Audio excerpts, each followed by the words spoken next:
Salut à tous et bienvenue sur Casa Milan. Le Milan s'est imposé 2-1 sur le terrain de la Spezia. But de Daniel Maldini de la tête sur centre de Kalulu à la 48e minute. Égalisation de Tonali contre son camp à la 80e sur frappe de Verde. Et but de Dias à la 86e. Dias qui reprend au point de pénalty une passe en retrait de Salemakers. J'accueille ce soir Aristip, Erko et Rango. Salut à vous. Bonjour. Salut. Aristip, ça fait partie de ces matchs du Milan qu'on visionne parce qu'on est supporter en sachant à l'avance que ce sera pas très divertissant, mais on gagne et c'est ce qui compte après tout. C'est vrai que c'était un peu longué comme match avec peu d'intensité. Un match à l'extérieur avec un stade et une pelouse quand même d'une qualité assez moyenne. Mais l'essentiel, comme tu l'as dit, et l'essentiel est là, hein. On gagne 2-1. C'est pas la première fois cette saison qu'on est quand même assez moyen dans le jeu en gagnant 2-0 ou 2-1, puisqu'on a fait la même chose il y a quelques jours. Écoute, tant que ça passe, tant mieux. Après, c'est vrai qu'on fait beaucoup tourner. Faut pas oublier qu'on joue la Ligue des Champions et qu'on doit faire beaucoup tourner. Faut pas oublier qu'il y a aussi la trêve internationale avec quelques joueurs internationaux de notre côté. Et faut pas oublier en dernier point qu'on a aussi, comme d'habitude, j'ai envie de dire, beaucoup de blessés dès ce début de saison. Donc entre les joueurs qui reviennent mais qui sont pas trop en forme comme Giroud, des joueurs qui sont tout le temps blessés, d'autres qui reviennent aussi comme Calabria, etc. Et puis des jeunes qui commencent comme le petit Daniele Maldini qui a été aligné d'entrée pour la première fois au Milan et qui a marqué, c'était superbe. Et ben ça fait que le jeu est un peu apathique, mais voilà, le résultat c'est toujours les 3 points et ça fait du bien d'engranger les points même quand on joue pas très bien. Erko, on a vu un Milan peu inspiré offensivement avec Giroud et Pellegrini peu servis. Comme souvent dans le foot, ce sont des milieux offensifs finalement qui ont profité du service des attaquants. Avec à la clé un but de Maldini Junior qu'on souhaitait voir jouer depuis longtemps et je sais que tu faisais partie de ses plus fervents supporters. Oui, évidemment, parce que les matchs de préparation qu'il joue avec nous, ou même sa réputation en Primavera, on sait bien qu'il doit sa place aujourd'hui, c'est pas dû au fait qu'il s'appelle Maldini, c'est parce que c'est un jeune talent qui est là depuis quelques années. Donc je suis content pour lui, et évidemment, en fait, pour un supporter du Milan, de voir un Maldini qui marque, c'est toujours plaisant. D'ailleurs, ça va bien résumer aussi le résumé du match aujourd'hui, c'est que j'ai plus regardé ce match individuellement que collectivement, parce qu'il y a quand même beaucoup de jeunes qui étaient là, qui m'ont fait plaisir. Notamment, quand on peut prendre des joueurs comme Kalulu ou même Tonali qui est encore confirmé. C'est évidemment, il y a eu beaucoup de déchets, mais j'ai vu des joueurs justement qui étaient un petit peu insouciants. C'est ce que j'ai vu, c'est surtout dans cette première mi-temps, des joueurs qui ont envie de jouer, qui rataient, parce que c'est normal, ils sont jeunes, faut pas l'oublier. Mais ils ont tenté des choses. Tu vois bien qu'ils avaient envie de bien faire, ils avaient comment dire, la bonne mentalité pour y aller. Moi, ça m'a plu. C'est vrai qu'il est peut-être un petit peu pas vraiment objectif, justement, parce que voilà, c'est le fait qu'il y ait beaucoup de jeunes qui m'a plu. D'ailleurs, en deuxième mi-temps, c'est quand même une équipe il n'y avait aucun joueur qui avait 30 ans ou plus. Donc, c'est quand même significatif quand même de l'état d'esprit du Milan. Et courage aussi de Pioli de pouvoir faire confiance aux jeunes comme ça, parce qu'il y a quand même des joueurs qui auraient pu mettre aussi un peu plus expérimentés, mais il ne l'a pas fait. Il préfère faire confiance aux jeunes. Donc, c'est parfaitement dans la lignée de ce que Paolo Maldini veut faire. Donc voilà, c'est deuxième mi-temps un petit peu plus compliqué évidemment, mais c'est parce que la Spezia aussi est un adversaire assez coriace. Il faut regarder leur dernier match contre la Juventus, ben, ils ont quand même dominé jusqu'à la 10-15 dernières minutes. Donc on savait bien à quoi on s'attendait. On a eu les 3 points, on a eu voilà, deux, trois choses positives, des jeunes qui se sont mis en avant, donc c'est bien pour l'avenir et j'espère que ça va continuer comme ça et que des joueurs seront frais pour l'Atlético mercredi, pardon. Alors c'est vrai qu'on s'est fait peur, c'est le moins qu'on puisse dire, parce qu'à la 45e minute par exemple, il y a un gros compte de la Spezia qui est bien négocié par la défense centrale milanaise, mais in extremis, hein, ça s'est joué à peu de choses, on peut être mené 1-0 à la mi-temps. Ensuite il y a une frappe enveloppée, belle frappe de Léao sur le poteau à la 57e, avec une trajectoire un peu étrange d'ailleurs. Une énorme occasion pour Maggiore, seul face au but sur un centre de Bastoni à la 59e, là encore on a eu très très chaud, et puis il y a eu quelques frappes de Léao aussi, 62e, 74e, Léao qui a été très virevoltant hein, sur son côté gauche et dont l'entrée a fait du bien. Rango, le Milan est en tête, enchaîne les victoires tout en faisant tourner, tout roule pour l'instant quoi qu'on en dise. Oui, même si aujourd'hui la qualité dans le jeu n'était pas présente, au final on est premier de Serie A à ce stade, donc c'est bien, on a assuré l'essentiel aujourd'hui, on a pris les 3 points. Bon, on repassera pour la qualité du jeu, mais au moins on a pu voir Maldini jouer, c'était assez chouette pour lui. En plus, il a marqué un but, c'est beau pour la symbolique, pour son premier match en tant que titulaire en Serie A. Voilà, maintenant Milan met la pression sur les autres avec l'Inter-Atalanta de ce soir et Naples qui doit jouer probablement demain ou lundi, j'ai pas regardé. Mais voilà, donc on a assuré l'essentiel. Euh, Quand même pas mal d'inquiétudes par rapport à ce qu'on a pu voir dans le jeu aujourd'hui. Ça manquait beaucoup d'intensité, de beaucoup de mouvements. On a retrouvé un Milan assez apathique avec pas beaucoup d'idées sur le terrain. Mais c'est pas la première Euh, fois face à ce genre d'équipe, hein, parce qu'on a vu oui, contre c'est la ça. Samp, donc le Milan n'est pas coutumier des grosses prestations face aux petites équipes. Oui, c'était un peu le cas aussi en semaine contre Venise, où on gagne 2-0 grâce à l'entrée des remplaçants. Euh, mais voilà, si on veut aller loin dans le championnat, c'est aussi contre les petites équipes qu'il faut pouvoir assurer. Pour le moment, c'est le cas. Mais je pense qu'aujourd'hui, on s'en tire très très bien et que la Spezia peut s'en mordre les doigts parce qu'ils ont eu les occasions pour mener, et en tout cas pour ne pas partir de chez eux les mains vides. Passons au tableau d'honneur avec l'homme du match d'Aristide. Alors l'homme du match, ça peut être surprenant. J'aurais pu mettre Maldini parce que c'est vrai que dans les stats, c'est lui qui nous met le premier but. Mais après, moi, je l'ai pas trouvé très bon dans le jeu, excepté son but. Mais je vais récompenser du coup un joueur que j'ai bien aimé tout au long du match, c'est Pierre Kaloulou. Pourquoi Pierre Kaloulou? Parce que bah, déjà en première mi-temps, c'est le seul à être intéressant. Je trouve que notre première mi-temps est vraiment mauvaise et Kaloulou il fait des bonnes choses sur son côté droit. Tu parlais tout à l'heure MJ de l'action de La Spezia à la 45e minute. Bah, c'est aussi et surtout grâce à Pierre Kaloulou qui contre au dernier moment le tir venant de la droite, enfin venant de la gauche côté Spezia plutôt. Donc non, j'ai trouvé très bon. Il fait une super passe décisive aussi pour Daniel Maldini à la 47e avec un centre bien enroulé. Moi, je l'ai trouvé vraiment très bon jusqu'à son remplacement à la 71e par Davide Calabria. Erko, qui est le meilleur Milanais cet après-midi pour toi? Bon, faites pas au mauvais angle, parce que c'est quand même une des premières fois que je le cite, mais pour moi, c'est Makers. Moi, je trouve qu'il a été excellent aujourd'hui. C'est de plus que sa connexion avec Kalou était très, très intéressante pour une première. Mais et puis voilà, je trouve qu'il est dans la continuité de sa dernière rentrée. Donc, c'était contre qui dernier match? Enfin, ta dernière rentrée en tout cas. Contre Venise. Voilà, bah, contre Venise, voilà. Donc, il était quand même. Je trouve qu'offensivement, ça fait 2-3 matchs qu'il travaille beaucoup. Il va beaucoup plus au duel qu'avant. On sent qu'il est un petit peu libéré à ce niveau-là. Le match ici, il a été complet du début à la fin. J'ai presque envie de dire qu'il a fait un petit match de leader, parce que là, il ne s'est jamais caché. Il a pris un petit peu, peut-être Maldini Kalou sous son aile. Et ça a fait du bien à l'équipe. Voilà, il a beaucoup progressé. Ce qui me surprend un petit peu, c'est qu'à la base, c'est un droitier et qui rentre beaucoup dans l'axe, malgré tout, qu'il le fait bien. Donc, voilà, ça veut dire aussi qu'il travaille aussi son pied gauche, qu'il continue d'évoluer. Je suis content pour lui, parce qu'il a encore fait son assist sur une belle action individuelle. Il a beaucoup percuté. Et voilà, je trouve que ce qu'on lui reprochait, il commence un petit peu à gommer petit à petit. C'est que ça peut être que bénéfique pour l'avenir, en tout cas. Surtout qu'il n'y a pas de concurrence pour le moment, vu que c'est avec Castillero et Florenzi. C'est bon d'avoir un joueur assez comment dire, rassurant offensivement sur ce point-là. Réaction d'Aristide. Pour compléter ce que dit Arco, quand il dit que Maldini, pardon, que Selmakers s'est entré un peu dans l'axe, surtout en deuxième mi-temps, c'est vrai, mais je pense qu'il a été. Je me suis posé la question à un moment s'il n'a pas été au milieu offensif suite à la sortie de Maldini justement et le remplacement de Benasser. J'avais vraiment l'impression que Selmakers jouait parfois vraiment au centre derrière Pellegrini, donc je peux me tromper. Donc soit il a joué au centre derrière Pellegrini, soit on a joué dans une sorte de 4-3-3 où Selmakers était un peu électron libre et effectivement repassait beaucoup au milieu. C'est une bonne question.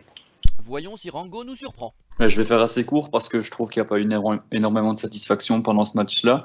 J'aurais pu mettre Salemakers, mais je pense que je vais mettre Maignan parce que pour moi, c'est le seul qui n'a rien à se reprocher aujourd'hui. Il prend un but sur une frappe qui prend 2 déviations sur sa trajectoire, donc il peut rien faire. Et en dehors de ça, je trouve que la défense n'a pas été rassurante du tout, mais que Maignan, sur chacune de ses interventions, a été rassurant, lui, et a toujours été là et présent Avec en un tant jeu que au dernier pied rempart. exceptionnel pour un gardien de but. Comme toujours, depuis son arrivée, il est impressionnant au niveau de son jeu au pied, donc espérons que ça continue. Et c'est vrai que si on le compare à Donnarumma, qui n'avait pas un jeu au pied exceptionnel, ben là, la comparaison est plutôt à l'avantage du Français. Aristide, quelle est ta bonne surprise cet après-midi? Au niveau de la bonne surprise, bah du coup, comme je l'ai pas mis en top, je vais mettre Maldini parce que j'avais dit lorsque la composition d'équipe est arrivée que j'en attendais pas grand-chose. J'espérais ne pas, enfin je voulais pas être déçu, donc je me suis dit que ça allait être compliqué pour lui à l'extérieur. C'est son premier match en Serie A, c'est la Spezia. C'est toujours compliqué de jouer à la Spezia parce que déjà la pelouse n'est pas superbe, hein, c'est pas avec cette pelouse-là qu'on va voir du beau jeu.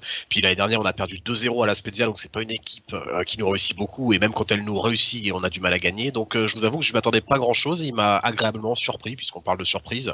Alors il a fait 15-20 bonnes premières minutes, vraiment bonnes, et puis après il s'est un peu éteint de la 20 à la 45e avec quelques passes pas assez appuyées. Voilà, il aurait pu appuyer quelques passes qui auraient pu faire des combinaisons un peu plus intéressantes. Il faut qu'il Mais muscle voilà. son jeu. Mais il va Ouais, le faire. c'est un peu ça, c'est un peu muscle ton jeu, Mais il va Daniel. le faire, je suis Complètement. confiant, je suis sûr qu'il va le faire. Ouais, en tout cas, quel match, parce que voilà, c'est un but. Et puis le but qu'il met, j'avoue que je m'attendais pas à ce qu'il soit là. Enfin, j'ai pas énormément suivi son jeu. J'ai suivi plus ses résultats en équipe jeune. Je savais pas que c'était un bon joueur de tête. Alors après, c'est une tête, on va pas généraliser, mais il s'élève quand même super haut. Il passe devant le défenseur de la Spezia et puis il catapulte ce ballon, quoi. Donc son but est vraiment superbe et pour moi, c'est une bonne surprise parce que je m'attendais pas à ce qu'il soit décisif ce soir et il l'a été. Ce soir, j'ai encore dit ce soir aussi. Encore décisif cet après-midi, puis il l'a été. Bah oui, mais on joue rarement l'après-midi, que veux-tu, on n'a pas l'habitude. Hein, et encore, on n'a pas encore joué à midi. Je sais pas, les matchs à midi existent encore? Je crois que oui, hein. Ah d'accord, Oui, bah on verra. La Juve joue demain à midi contre Ah la bah Samp. voilà, d'accord, Ah, très voilà. bien. Nous Super. verrons bien quand le Milan jouera de nouveau à midi, midi et demi, les matchs qui, comme nous le savons, réussissent si souvent au Milan. Erko, quelle est ta bonne surprise? Bah, moi, c'est un joueur qui me plaît depuis le début de saison, je trouve qu'il a aussi gommé un petit peu de gros défauts qu'on lui reprochait, même si voilà, il a quand même il y a eu beaucoup de déchets en zone de finition, moi, c'est DAO. Je trouve que c'est devenu presque une valeur sûre sur le côté gauche. C'est peut-être le titulaire qu'on n'a pas envie de retirer, parce que c'est un joueur on sait bien que dès qu'il a le ballon, bah, tu peux être quasiment sûr qu'il remontera le ballon jusqu'au rectangle adverse. Après, c'est sûr qu'en zone de finition, surtout aujourd'hui, je trouve qu'il n'a pas, voilà, il a pas été en réussite. Mais bon, ça peut arriver à tous les attaquants. Et puis, il est encore très jeune, c'est encore quelque chose qui peut gommer. Mais par rapport justement à l'année passée, on lui reprochait justement son manque d'implication et son manque justement de volume de jeu. Je trouve que son début de saison ici, c'est à l'opposé. Je trouve que même défensivement, il revient bien dans la zone justement de défensive. Et justement, il n'arrête pas d'attaquer, il est régulier dans son jeu. Il est tout le temps dans le jeu dès qu'il a le ballon. Alors, certes, des fois avec Théo, c'est peut-être un petit peu trop offensif, surtout en zone de reconversion. Mais contre des petites équipes comme ça, je trouve que c'est drôlement efficace. Et une fois qu'il aura gommé justement son manque de lucidité ou peut-être son manque de maturité, en tout cas dans le rectangle adverse, notamment dans la dernière passe où des fois il tire pas comme il doit tirer, ou au lieu de faire une passe, il tire et ça rate. Mais bon, c'est un manque on peut mettre ça sur le compte de la jeunesse. Mais en tout cas, je suis déjà bien content qu'il ait surpris qu'il ait gommé son défaut justement de nonchalance qu'il avait l'année passée. Parce qu'honnêtement, je pensais que ça partirait jamais. Je pense que ça fait partie de son caractère.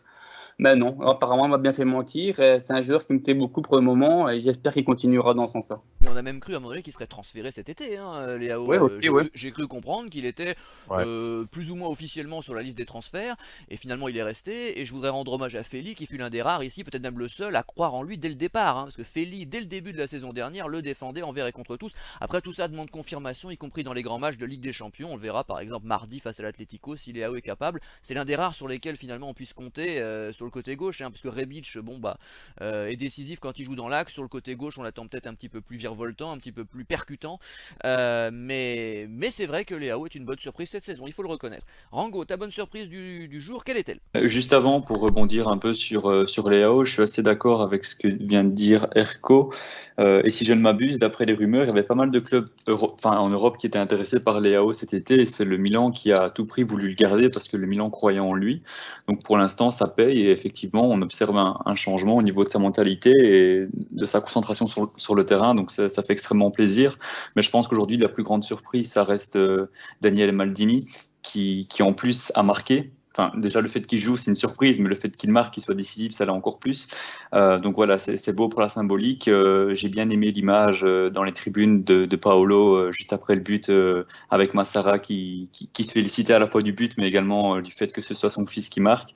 On a vu la ressemblance, physiquement. La ressemblance, on a vu la fierté dans ses yeux. Donc voilà. Il y a un truc.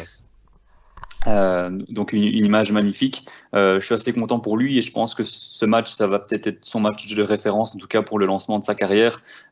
Jusqu'ici, il avait joué des matchs de remplaçant, des matchs de préparation, mais aujourd'hui, on peut le dire, sa carrière est lancée, quoi. Donc voilà, Maldini. Parfait, passons à la déception d'Aristide.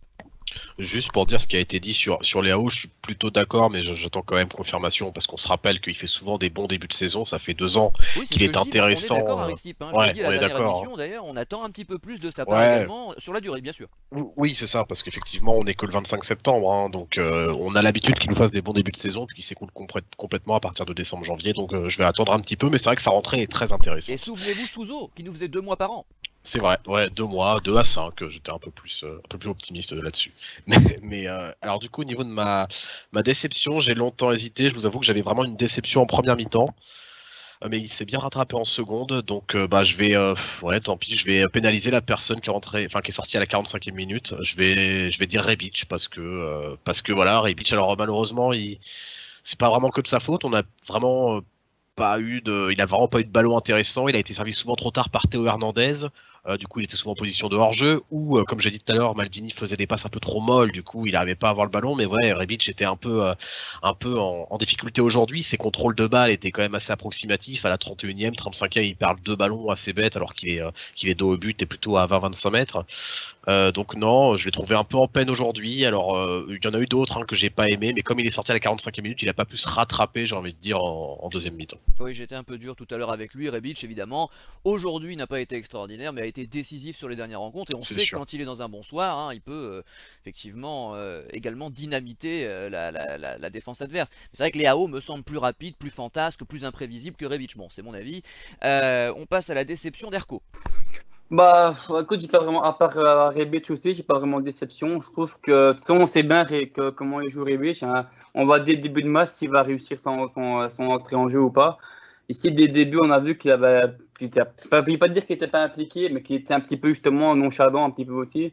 Et directement, on a su que ça n'a pas été terrible, ça n'a pas été le cas. J'ai pas vraiment trouvé impliqué sur la phase offensive, ni percutant. Parce que, on dit, t'as dit tantôt que tu préférais quand il jouait dans l'axe. Enfin, je trouve que son vrai poste à la base, c'est justement à gauche. Dans l'axe avant, enfin, pour moi, dans l'axe, j'ai jamais aimé. Même s'il a été décisif un petit peu de fois aussi, c'est depuis le début de saison. Pour moi, son vrai poste, c'est à gauche, comme ça, justement pour venir percuter et justement, mettre en danger un petit peu le côté droit adverse. Ici, il ne l'a pas fait. J'ai vraiment trouvé très, très mou, peut-être fatigué aussi, peut-être l'enchaînement de match, je ne sais pas. Mais voilà, en tout cas, aujourd'hui, c'est peut-être le seul que je peux vraiment dire qui a fait une prestation individuelle plus que moyenne, en tout cas. Rango. Je suis assez surpris par l'optimisme de Herco, parce que moi, des déceptions, j'en ai beaucoup. De manière générale, j'ai envie de dire que ma déception aujourd'hui, c'est toute l'animation défensive du Milan, parce qu'on a concédé énormément d'occasions contre une équipe contre laquelle on n'est pas censé concéder autant. Voilà, je vais essayer de me concentrer sur un homme. Je vais surtout parler de Kessié, que je trouve peu impliqué depuis le début de saison et qui n'apporte rien sur le terrain. Il récupère trop peu de ballons par rapport à la saison passée. Offensivement, on ne le voit plus. J'ai l'impression qu'il joue avec le frein à main et voilà, qu'il ne se sent pas impliqué, qu'il n'est pas concentré sur le terrain. Mais par extension, j'ai trouvé vraiment toute l'animation offensive vraiment pas bonne aujourd'hui, que ce soit les latéraux, que ce soit les centraux qui, sur les centres, étaient toujours mal placés. Il y avait pas mal de situations où le ballon venait de la gauche et les deux centraux étaient excentrés côté gauche où il n'y avait plus personne dans l'axe, si ce n'est Kessie qui revenait défendre ou Hernandez. Donc voilà, je pense beaucoup de manque de concentration aujourd'hui. On a peut-être pris ce match un peu trop à la légère et il n'y avait pas qu'un souci d'intensité. Mais si je dois sortir un seul homme, c'est Kessié que je trouve pas du tout impliqué depuis le début de saison. Je pense que les rumeurs liées à son renouvellement de contrat et à un possible transfert au PSG, peut-être même d'ici janvier, sont pour beaucoup dans la balance. Donc voilà, pour moi Kessié, mais de manière générale, l'animation défensive à revoir. Erko veut réagir, mais j'ai une petite réflexion subsidiaire. Rango, je te pose la question. Serait-il possible de rappeler Pobega si Kessié s'en allait? Ouf, tu me poses une colle, je ne sais pas. Je ne Il fut un je ne temps, sais on pouvait pas. rappeler les joueurs de prêt comme ça, mais après c'est un deal avec le club adverse, donc je sais pas du tout comment ça Oui, marche pour être franc, parce qu'on n'est pas coutumier du fait. Mais c'est sûr que si Kessié s'en allait, il faudrait de toute façon faire quelque chose. Pobega nous appartient. J'ai cru comprendre que ses prestations au Torino étaient plus que satisfaisantes, donc il serait pas inintéressant de le rappeler, si c'était possible bien sûr. Après, ça, à voir. C'est une négociation entre les deux clubs, c'est ça, ouais. je pense. Je sais pas. Non, Je mais vais c'est pas compliqué, m'avancer. j'avoue que la question n'était pas facile. Erko, que voulais-tu nous dire? Bah, juste un petit peu de défendre Kessié, parce que voilà, déjà sa prestation, personnellement, j'ai pas trouvé spécialement mauvaise. Mais puis, il faut pas oublier qu'il a enchaîné un match l'année passée, il a fait les Jeux Olympiques cet été, et il sort d'une grosse blessure aussi, donc en début de saison, donc il faut juste un petit peu de temps. Donc voilà, je n'ai rien vu de spécialement inquiétant, mais il faut prendre en compte le fait que ça reste un humain, même si on n'en a pas l'impression par moment, mais que je ne pense pas que son application au Milan, en tout cas, soit mise en doute, en tout cas. Mais voilà, ça n'empêche rien de ce que je pense sur sa manière de gérer son contrat, mais je pense que dans son application dans les matchs, je ne pense pas qu'on puisse se reprocher quelque chose. Passons maintenant aux accessites, passons aux réflexions bonus sur les joueurs que vous n'avez pas encore cités. Aristide, de qui souhaites-tu nous parler ce soir? Bah, moi, j'ai pas cité Caissier, mais comme mes deux camarades viennent de le citer, je vais en profiter pour rebondir. Je vais plutôt me ranger du côté de Herco, pour l'instant, du moins, de ce que j'ai pu voir, de ce qu'on sait de Caissier. Effectivement, je vais me ranger du côté de Herco. Je pense plus à la panne physique, au surménage un peu par rapport à ce qui s'est passé l'année dernière, qu'à de la nonchalance, du moins pour le moment. On sent qu'il a vraiment pas vraiment les cannes, ça se voit sur le terrain. Après, de là à le trouver mauvais, il y a qu'un pas. Je trouve pas qu'il soit beaucoup plus mauvais qu'un Tonali, voire qu'un Benasser aujourd'hui, sans pour autant le trouver bon. Hein. Mais voilà, en tout cas, c'est pas le Caissier. Faut pas non plus dire que c'est le Caissier de 2017 ou 2018 non plus. Hein, rien à voir. Mais c'est vrai que bon, pour l'instant, physiquement, il pêche. Et sinon, en termes d'accessite, je vous avais parlé tout à l'heure d'un joueur qui m'a pas du tout plu en première mi-temps. C'était même celui qui m'avait le moins plu. Et je vais rejoindre du coup Rango là-dessus sur la défense. Moi, j'ai trouvé Tomori mais complètement aux fraises en première mi-temps, quoi. Il fait 3 grosses erreurs de marquage à la 13e, 19e et 28e minute. Je crois que c'est Enzola qui part tout seul au but. Alors, il est hors jeu de peu, mais à la 19e et 28e, il laisse Maignan quasiment tout seul. Ouais, Tomori, je l'ai trouvé 2-3 mètres à chaque fois en retard sur l'attaquant adverse en première mi-temps. Alors, il s'est bien repris en seconde mi-temps avec un bon marquage et des bonnes interceptions à la 75e et 77e minute, justement, quand la Spezia a vraiment poussé. Mais sa première mi-temps, elle est vraiment inquiétante, Tomori. Et puis finalement, en accessite, nos deux numéros 9, si je puis dire, que ce soit Giroud ou Pellegrini, étaient aussi aux fraises aujourd'hui, hein, faut pas se le cacher. Giroud était en manque de forme, ça se sentait, il a assez peu pesé sur les défenses. Ses remises, son point fort qui est la remise en une touche, n'a pas fonctionné aujourd'hui, c'était un peu trop mou. Et Pellegrini a fait aussi une mauvaise entrée avec notamment une passe ratée pour Caissier où il lui met carrément sur le genou, alors qu'il a juste à la mettre tranquillement en retrait à terre. Mais c'est vrai que Pellegrini, c'est pas vraiment distingué, à part une ou deux bonnes récupérations, il a quand même pas fait une grande entrée. Après Pellegrini, moi je dois dire qu'en ce début de saison, j'en attends pas grand chose. Bien sûr. Pour être franc, c'est vrai, il a tellement été emmerdé par les blessures. C'est un type qui a que 20 ans encore, il faut le rappeler. Hein. Il est tout jeune, Pellegrini. Et il a déjà une cascade de blessures à son palmarès. Donc je pense qu'il faudra beaucoup de temps avant de le revoir à son top niveau, si tant est qu'il puisse l'atteindre de nouveau. C'est un pari Pellegrini, on a dit ici. Donc je crois que ça se jouera sur la durée. Maintenant, je suis quand même très content de le voir. Hein, parce que j'avais peur qu'il soit aux oubliettes, qu'on ne le voit jamais jouer à part en Coupe d'Italie. Donc c'est bien qu'il engrange les minutes. Et espérons que, comme Tonali par exemple, il finisse par retrouver son niveau. Et puis peut-être aider le Milan, hein. En tout cas c'est ce qu'on souhaite ici. Erko, de qui souhaites-tu nous parler? Bah, sincèrement, c'est un joueur aussi qui a déjà brillé en fin de saison passée et qui continue cette année-ci en prenant, je trouve, encore une dimension un petit peu supplémentaire. C'est Diaz.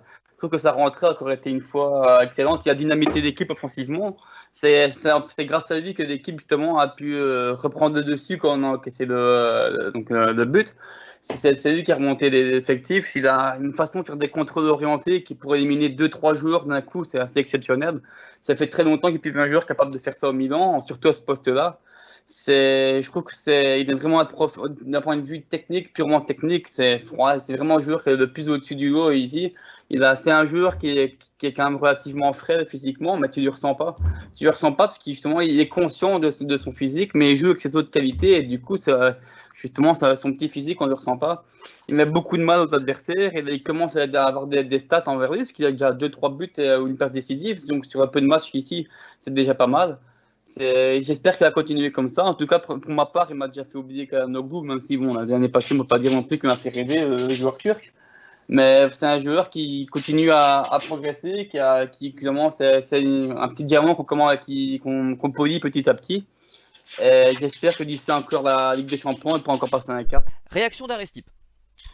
Oui, je vais rebondir sur ce que vient de dire Erko. C'est vrai que Diaz, c'est vraiment la bonne surprise de début de saison. J'espère juste que ce sera pas juste le tube de l'été, que ça continuera cette année. J'avoue que j'imaginais pas à ce niveau-là. parce que bon, l'année dernière, il a fait des bonnes choses, mais il a aussi fait des mauvaises choses. Il était quand même un peu trop timide souvent sur le terrain, un peu trop frêle, un peu trop fragile.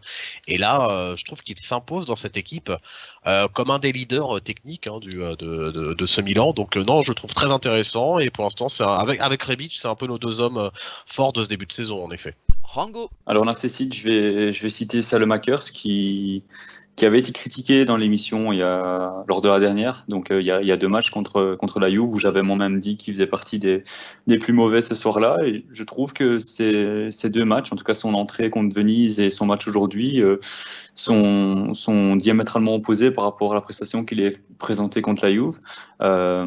Ici, on a vraiment Salemakers qui commence à prendre son rôle de titulaire. Vraiment, on sent qu'il est... Enfin, en tout cas, sur ces 2 matchs-là, j'ai pas l'impression qu'il est là par défaut, mais qu'il est là parce qu'il a les qualités pour s'imposer à ce poste-là. On le sent, il est plus décisif aussi parce qu'il met 2 passes décisives sur ces 2 matchs-là. Donc, au niveau du bilan comptable, c'est bon aussi. Même dans l'attitude sur le terrain, on sent que peut-être qu'il est un peu plus libéré, qu'il tente plus de choses, plus de dribbles, plus de frappes.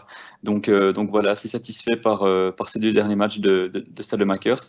Et alors, je vais juste revenir très brièvement sur Kessié, dont j'ai parlé précédemment. Quand je disais qu'il était mauvais, c'est qu'il est mauvais dans sa phase défensive. Alors effectivement, je ne le compare pas par rapport au Kessié de 2017, parce qu'aujourd'hui, Kessié reste assez juste techniquement. Il est juste, voilà, j'ai peut-être l'impression qu'il joue avec le frein à main. Quand je dis qu'il est mauvais, c'est dans sa phase défensive, parce qu'aujourd'hui, j'ai l'impression qu'il ne filtre rien dans le milieu, et le milieu est beaucoup trop perméable, là où la saison dernière, il était assez exceptionnel, et voilà, il faisait beaucoup de récupération, ce qu'il ne fait plus aujourd'hui. Mais je suis peut-être aussi un petit peu, comment dire, influencé par l'histoire autour de son non-renouvellement de contrat. Ah oui, bien sûr, bah ça on l'est tous, hein. De toute façon, sûr comme ça, c'est comme Donnarumma, c'est pas son talent qui est en cause à la base, même si on a critiqué son jeu au pied à juste titre, mais on lui en a énormément voulu à juste titre également, et c'est vrai que là, quand on le voit mal en point au PSG, qui commence à faire quelques déclarations dans la presse, eh bien, ça nous fait sourire, voilà, on s'en réjouit parce que nous on a un bon gardien aujourd'hui, qui a l'air attaché au club, on verra sur la durée, et puis surtout qui a un jeu au pied exceptionnel, comme je le disais tout à l'heure. On passe au mot de la fin d'Aristip. Bah, au niveau du mot de la fin, je vais rebondir sur le match qui nous attend mardi, puisque voilà, on affronte l'Atlético à San Siro cette fois, et je pense que moi je suis vraiment pressé et impatient de voir l'ambiance qu'il y aura au San Siro pour ce match après des années d'absence en Ligue des Champions. Et enfin, petit bonus, bon bah comme vous le savez, la première semaine des clubs italiens en Ligue des Champions est passée. Donc je vais pouvoir revenir un peu sur les résultats. Donc comme vous le savez, nous on a perdu à Anfield. L'Inter a perdu à domicile au San Siro face au Real Madrid à la 89e minute, alors que l'Inter a globalement dominé le match. Ils se sont montrés plus dangereux que le Real Madrid, mais voilà, à l'expérience, le Real Madrid a réussi à gagner ce match, ce qui met déjà l'Inter en difficulté, hein, puisque perdre à San Siro, c'est quand même pas superbe pour eux. Et puis après, l'Atalanta a fait un match nul, si je me trompe pas, c'est contre Villarreal où il y a eu 2 partout. Et puis la Juventus, j'ai même pas les résultats. Qu'est-ce qu'ils ont fait la Juve? 3-0 Malmo. Ah oui, le 3-0 parce Oui, qu'on on en en a avait parlé parlé 2 fois, d'ailleurs, c'est hein, pour on ça. en avait parlé Oui, c'est vrai. l'autre jour, là, on avait dit effectivement que c'était pas le 3-0 même contre adversaire que Malmö. Liverpool, donc forcément, gagner 3-0 contre Malmö, tant mieux pour eux, hein, mais enfin, on va pas non plus leur tresser une couronne de laurier pour ça. Erko. Bah, je vais encore continuer un petit peu sur ce que j'avais dit la dernière fois, donc à toujours complimenter la même personne, mais pour des raisons différentes. Je trouve que voilà, on a parlé tactiquement justement de ce que Pioli mettait en place, mais on peut aussi parler en fait de sa cohérence avec le projet du Milan, de faire confiance aux jeunes. Je trouve que ce qu'il a encore fait aujourd'hui, enfin, ça démontre quand même qu'il est en pleine syntonie justement avec ce que Maldini et Massara veulent mettre en place. Je trouve que voilà, tous les entraîneurs ne feraient pas ça, surtout quand dans un club du Milan qui recommence à avoir des ambitions. Même s'il a réussi à créer des réserves qu'on n'avait pas, hein, qu'on n'avait pas su transférer cet été. On a une bonne doublure à Calabria notamment qu'il a réussi à justement mettre en avant. Il a fait rentrer Maldini en tant que titulaire, en tout cas au bon moment. Il a fait justement rentrer en parcimonie auparavant, quelques minutes par-ci par-là, et maintenant il les met titulaire. Je trouve qu'il y a une très bonne gestion justement des profils de joueurs comme ça. Et ça va faire que du bien en Milan, surtout qu'on sait bien que financièrement on est limité, et avoir un entraîneur capable de faire briller les jeunes, et de les faire justement jouer et de les lancer dans le grand bain quand il le faut. Et enfin, juste pour dire que c'est la confirmation que Pioli s'inscrit dans un projet à long terme et que c'est tant mieux pour nous en tout cas. Rango. Alors pour le mot de la fin, je je vais essayer de retenir le positif de ce match-là au-delà des 3 points. Donc c'est vraiment ce premier but de Maldini, et j'ai envie de garder pour le mot de la fin l'image de la fin, la célébration de Maldini et Massara dans les tribunes avec ce regard plein de fierté d'un père pour son fils. Voilà, très belle image, et j'ai envie de finir sur ça. Et d'ailleurs, quand je parlais de ressemblance physique, je pensais à Paolo Maldini jeune. Parce que si vous voyez les vignettes Panini ou tout simplement les extraits de match du très jeune Paolo Maldini, fin des années 80, mais c'est le portrait craché de son fils. C'est impressionnant, c'est exactement la même tête. Moi, je suis... la ressemblance est vraiment flagrante. Donc, c'est plus qu'avec le grand-père, par exemple. Cesare Maldini avait une tête un peu différente. Mais alors, entre Paolo et son fils, vraiment, c'est impressionnant.